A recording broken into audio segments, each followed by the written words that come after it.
A. Musuwoyo. B. Uulheyo. C. Hembokheyo. Annyeonghaseyo mga chingu. Welcome po sa Wikang Korea. Dati pong EPS worker sa South Korea at gusto ko lang pong mag-share ng aking natutunan tungkol sa Korean language. Atin muna pong sagutan itong lesson 82. So ito yung quiz. Isasalin natin to sa Korean language kung paano buuin sa pangungusap. So isalin natin, ang tamang sagot po ay TV를 계속 보고 있어요. TV를 계속 보고 있어요. She is continuing to watch TV. Siya ay patuloy na nanonood ng TV. Lesson 83, Adjectives or Descriptive Verbs, Part 6. So ito namang mga descriptive verbs or mga pang-uri. Adjective sa Korean tinatawag din siyang descriptive verbs. So, ang mga pang-uri na ito ay atin nang napag-aralan noong mga nakaraang lesson mula part 1 hanggang part 5. So, ngayon naman, dito na tayo sa part 6 ng descriptive verbs or adjectives. So, atin munang simulan sa mga vocabulary words. 혼자, mag-isa, or alone. 결혼생활, buhay mag-asawa or married life. 하루, isang araw or one day. 귀신, multo or ghost. 공포 영화, horror movie or horror film. 점수, marka or grado or score. 전쟁, digmaan or war. 전쟁터, lugar ng digmaan or battlefield. 잘못, pagkakamali or mistake. So, ito yung mga new adjectives or descriptive verbs na papag-aralan natin ngayon sa part 6.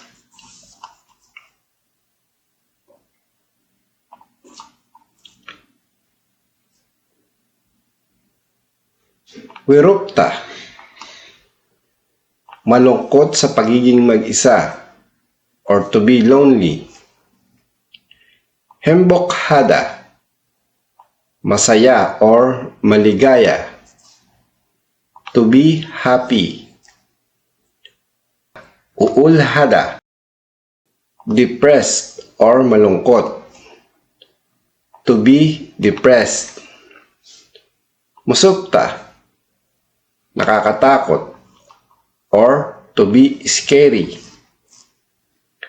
Haganada, nagagalit, internal. So, ibig sabihin, nagagalit ka na hindi mo pinapakita yung galit mo.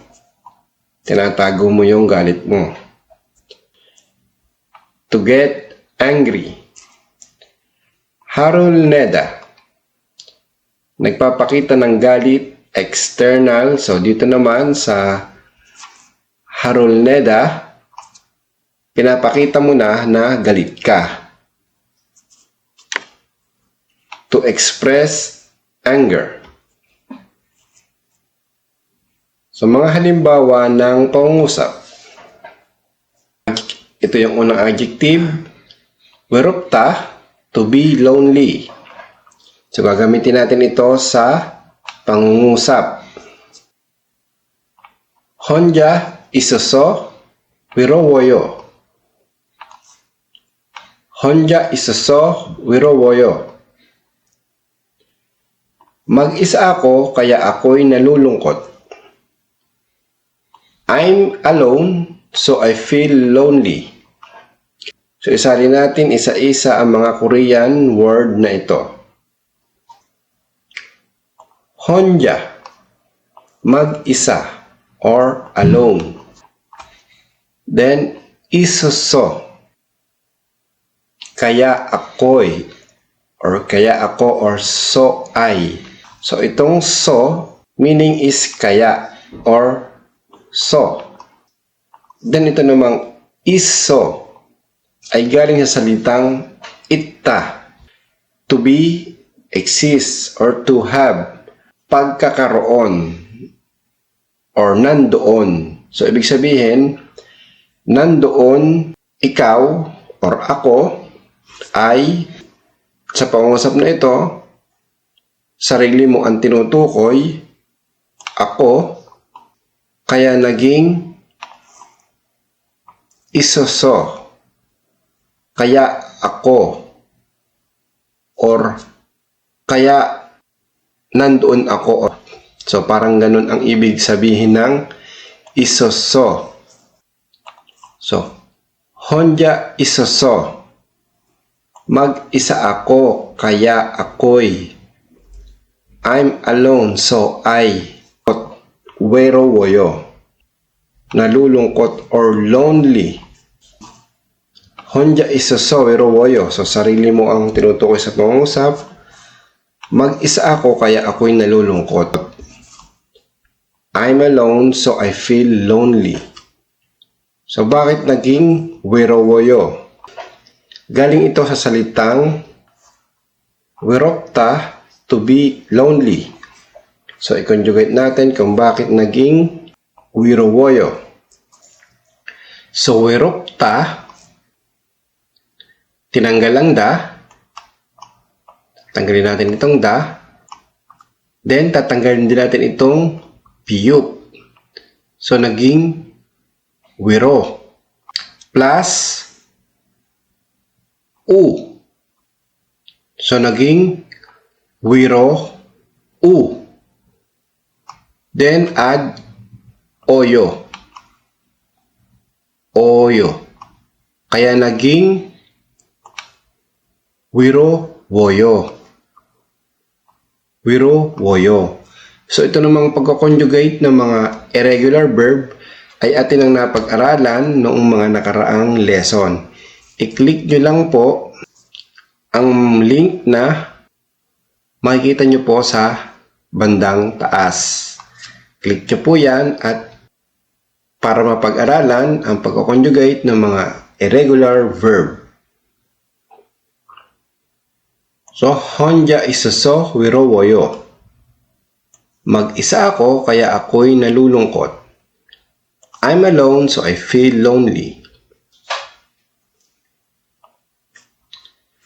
Then, dito naman tayo sa 행복하다 or to be happy. 결혼 생활이 행복해요. 결혼 생활이 행복해요. Masaya ang buhay mag-asawa. Married life is happy. So, 결혼, married or kasal or mag-asawa. And 생활 is buhay or life. So, pag sinabing 결혼 생활, buhay, kasal or buhay mag-asawa or married life. Then, subject marker na E. 결혼 생활이 buhay mag-asawa or buhay ng kasal or married life. Then, 행복해요, masaya or happy. So, 행복해요 galing sa salitang 행복하다, to be happy. So, bakit naging 행복해요 itong 행복하다? Dahil itong ha, ginawang he. So, ito yung basic form ng hada. Basic form ng hada is he. Kaya pag sinabing hembok hada, basic form is hembok he. Then yo. Magalang na ending forms. So ito naman pagko-conjugate ng mga regular verb ay atin na rin na pag-aralan noong mga nakaraang lesson. I-click nyo lang po yung lalabas na link dyan po sa bandang taas. So, karon sa hari hembok heyo. Masaya ang buhay mag-asawa or married life is happy. So, dito naman tayo sa adjective na uulhada. To be depressed or sad. Example sentence. Yujum 날씨 때문에 우울해요. Yujum 날씨 때문에 우울해요. Nalulungkot ako dahil sa panahon nitong mga araw. I feel depressed because of the weather these days. So, isa-isahin natin. Yujum nitong mga araw or these days. Nalshi panahon or weather. Temune dahil or dahil sa, because or because of. And uulheyo or ureyo, depressed or nalulungkot. So itong uulheyo galing sa salitang uulhada. Sabi ko nga kanina, ang basic form ng hada is he. Kaya itong uulhada naging uulheyo or uulhe. So yujum 날씨 때문에 우울해요. Nalulungkot ako dahil sa panahon nitong mga araw. I feel depressed because of the weather these days. Then, next adjective or descriptive verb. Musopta, to be scary. Example sentence. Keshi는 정말 무서워요. Keshi는 정말 무서워요. Nakakatakot talaga ang mga multo. Ghosts are really scary. So, isa-isahin natin. Keshin, multo or ghost. Topic marker na un. So, ito nga palang mga topic marker, object marker, subject marker ay ating na napag-aralan noong mga nakaraang lesson. I-click nyo lang po yung lalabas na link dyan sa bandang taas para inyong mapag-aralan. So, question or questionin, multo or ghost. So, ito yung topic ng pangungusap. Ito yung pinag-uusapan. Keshin. Then, jongmal, talaga or really. Then, musuwo or musuwoyo, nakakatakot or scary. So, itong musuwo or musuwoyo galing sa salitang musopta. So, tulad kanina na irregular verb yung wirokta.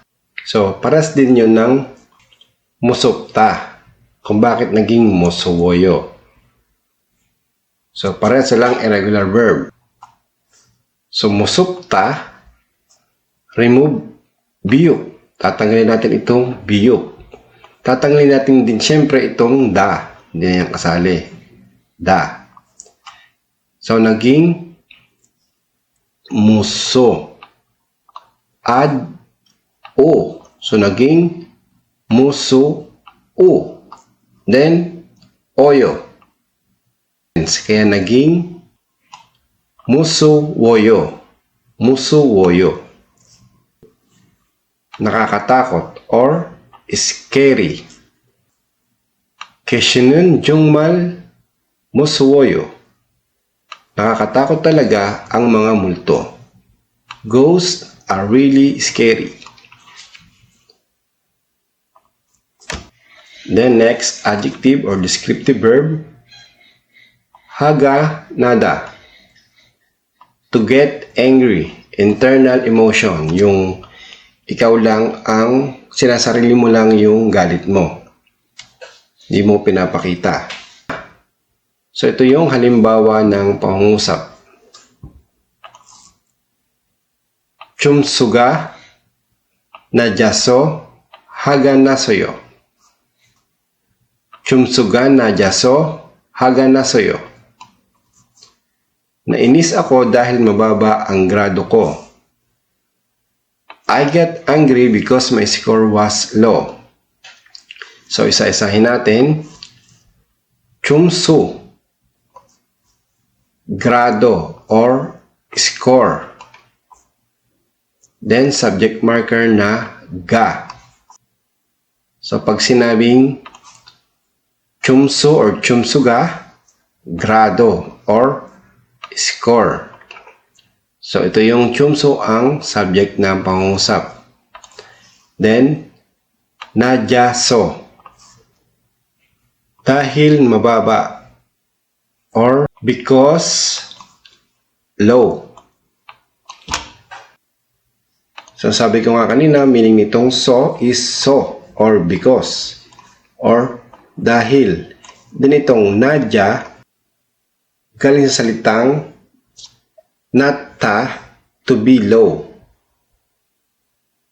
Tinanggal ang da, so itong nat may a, kaya nilagyan ng a. Ang basic form ng natta is nadya. Then so. So pag sinabing nadya so, dahil mababa or because low.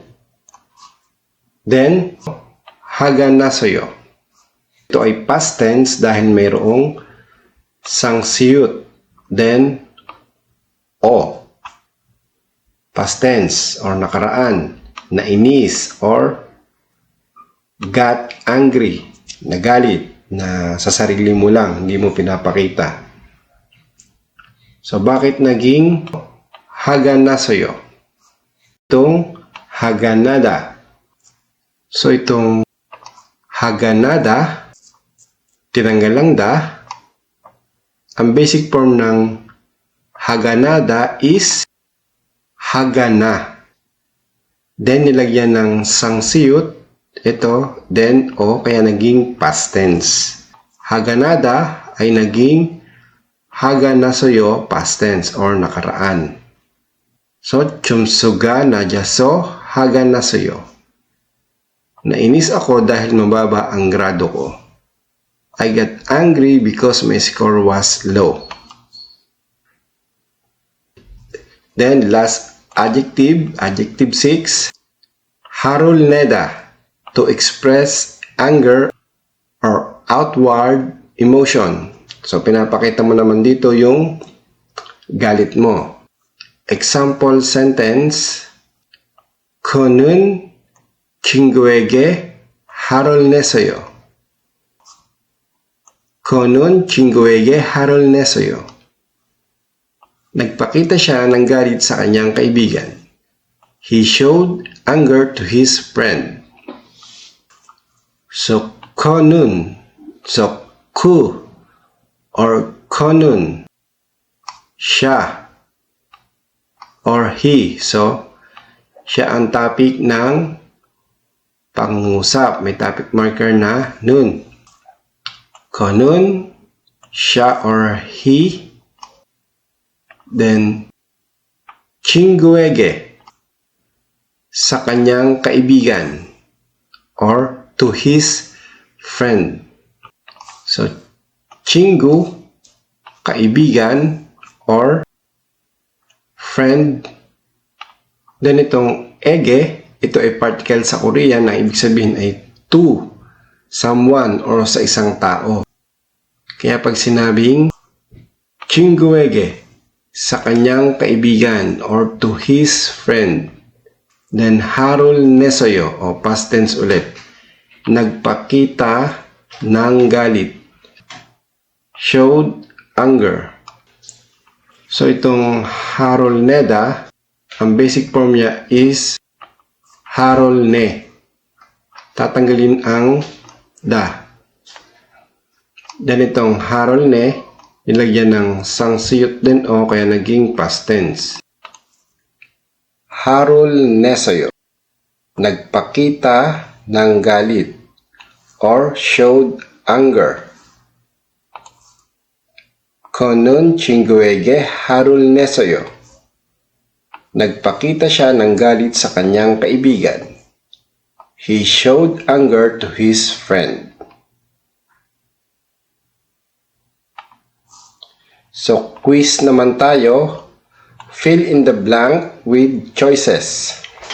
So, panuto, piliin ang tamang sagot, A, B, or C. Para punan ang patlang sa bawat pangungusap, choose the correct word to fill in the blank. So, 1. 혼자 있어서 blank. Mag-isa ako kaya nalulungkot ako. I'm alone so I feel lonely. A. 행복해요. B. 외로워요. C. 무서워요. Number 2. 결혼 생활이 blank. Masaya ang buhay mag-asawa. Married life is happy.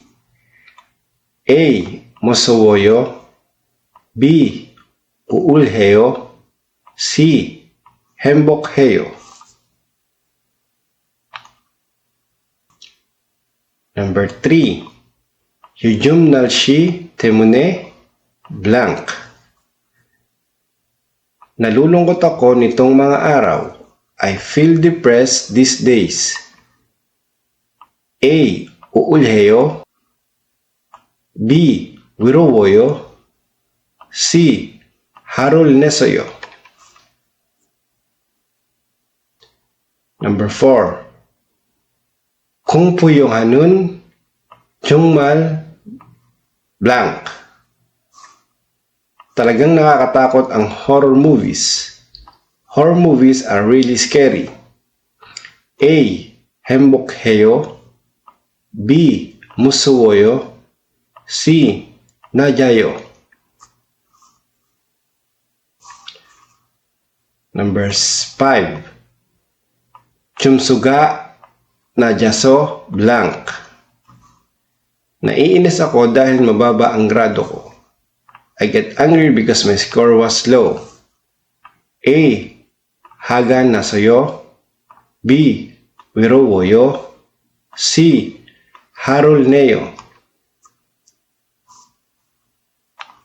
Number 6. 그는 친구에게 blank. Nagpakita siya ng galit sa kanyang kaibigan. He expressed anger to his friend. A. 하가 나서요. B. 행복해요. C. 화를 내서요. Number 7. blank 때문에 화가 나서요. Nagalit ako dahil sa pagkakamali. I got angry because of a mistake. A. 전쟁터. B. 잘못. C. 하루. Number 8. Keshi는 blank. Ang multo ay nakakatakot. The ghost is scary. A. 무서워요. B. 우울해요. C. 춤소예요. So, i-comment nyo lang po sa baba ang inyong mga sagot. Diyan po sa baba, i-comment nyo po. At susunod po nating lesson ay atin po itong sasagutan. So sa katapusan po ng video na ito, meron po doong playlist. Click nyo po yon at mapapanood nyo po mula lesson A hanggang sa kasalukuyan na lesson. So please subscribe to this channel lang po and please click the bell button para ma-update po kayo o mag-notify po sa inyo kung may bago po upload ng mga videos. So like and mag-comment na rin po kayo sa baba kung kayo may mga tanong at i-share na rin po natin sa ating mga chingu na nagsa-self-study ng Korean language. Maraming pong salamat at God bless po sa ating lahat.